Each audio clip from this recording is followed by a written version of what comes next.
Hello, what's up everybody? This is the Catalyst with an Overwatch video. Today I am going to give a character analysis for Ana, a sniper healer combo character. So let's start with the boring stuff.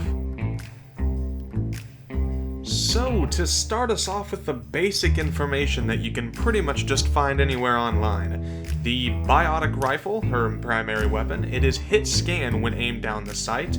And it is linear projectile when it is unscoped. It does 80 damage to enemies and it's 75 healing to allies over an effect duration of 0.9 seconds. The scope time in is 0.25 seconds and the scope time out is 0.16 seconds.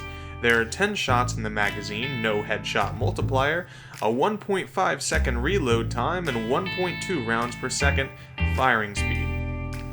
Now on to her first ability, the Biotic Grenade. It does 60 damage to enemies and 100 healing to allies over an area of effect of 4 meters. Now there is a duration of 5 seconds where an effect happens. Allies in the AoE are affected with 100% more healing for the duration, being 5 seconds, and enemies hit receive a 100% healing reduction. Cooldown is 10 seconds. On to her next ability, her last one. Aside from her ultimate, of course, the Sleep Dart. It does 5 damage. Targets hit by the Sleep Dart are incapable of movement or using abilities for 5.5 seconds or until they are damaged, and the cooldown is 12 seconds.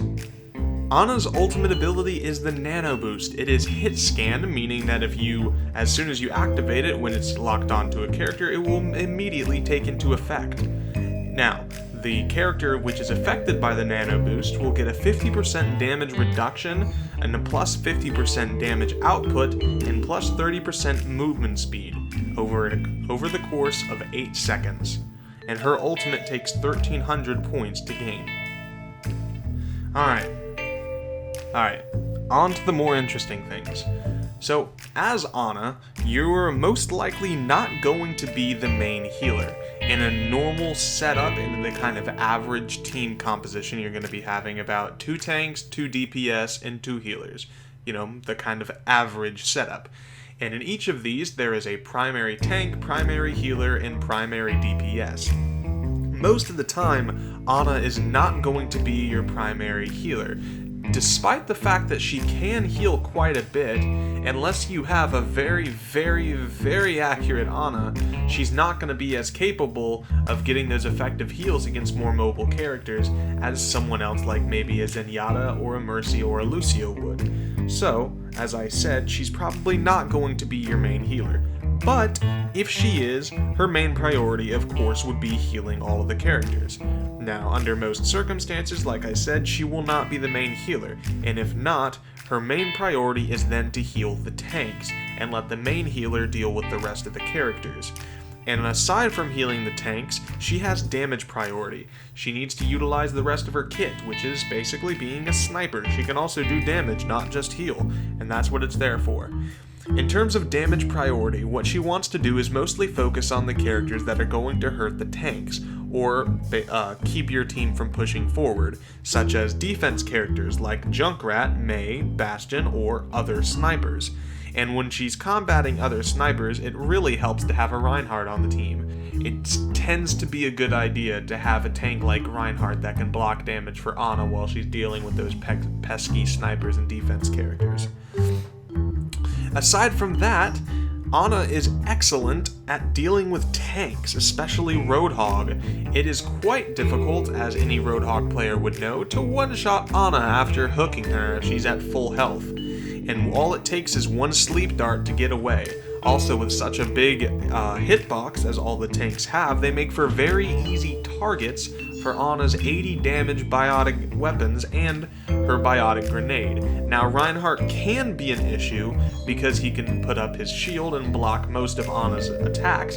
However, Ana is very good at targeting those Reinhardts who like to use their Fire Strike in the middle of their putting up their shield. So they would take off their shield, use their fire strike, and then put it back up. But a good Ana can prepare for that moment and wait to sleep dart the Reinhardt as soon as he lets his shield down to use his fire strike. Now, make sure you're coordinating with your team so that they're hitting the enemies around them and not the Reinhardt, so the Reinhardt can't sit back up. Because that 5.5 seconds where that sleep dart takes into effect really does give your team a chance to turn the whole tide of the battle.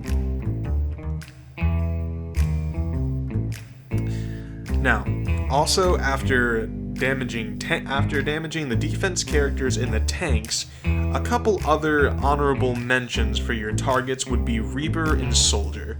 Now, these again aren't ones that you want to upright target because other characters can deal with them better.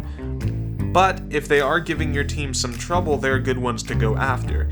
Now, aside from these characters, most of the time you don't want to go for other characters, especially if your team has other members that are more equipped to deal with them. And that's a big problem that you often see in games is in Overwatch, is that some players just like to get eliminations. It doesn't really matter to them who they eliminate or who they kill. They just like to get the kills, and sometimes that can really hold your team back, even if you have the most eliminations, but you're not taking out the priority targets for your character. And for her ultimate ability, the Nano boost, that's also, although more situational than others, she does have a priority list that can go.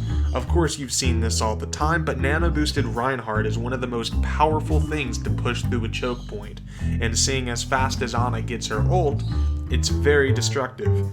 Another priority target would be Reaper, either when he's ult or when not. His shotguns are devastating, and he's got 8 shots in this clip, and as much damage output as he can pump out and the speed at which he go, he can eliminate the rest of the tanks and let your team push forward immediately after. Or he can just crack his ult and completely obliterate the enemy's defenses. After that, another one is D.Va. Yes, D.Va, although she may not be as viable as some other characters in the competitive metagame, her everlasting shotgun shots, the Gatling cannons that never run out of ammo, do quite a bit of damage on their own, but when nano boosted, do a hell of a lot more, and can be very, very effective at taking out a team. A couple others that work well with Ana's nano boost would be Genji during his ultimate, Roadhog during his ultimate, Zarya at 50% or more charge, a Torbjorn ult, or a Soldier 76 ult. Now, just a heads up, all of my gameplay from Overwatch is on the PlayStation 4. I do not play Overwatch on PC, unlike most other Overwatch gameplay that you would see. So, my experiences and the experiences of those on the PlayStation version of Overwatch or console version of Overwatch are probably a lot different, or a little bit different at least, than the experiences of those on PC. Things just tend to play out a little bit differently. So that's why you may see some things that work a bit differently here. That's where my perspective comes from.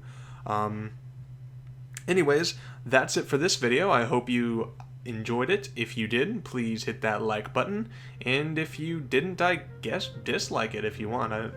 I appreciate the criticism, but also leave a comment down below if you have any feedback or critique or so. That helps a little bit with improving the quality of the videos. But anyways, I hope you have a great day. Subscribe for more content. See ya. This is The Catalyst, and that's the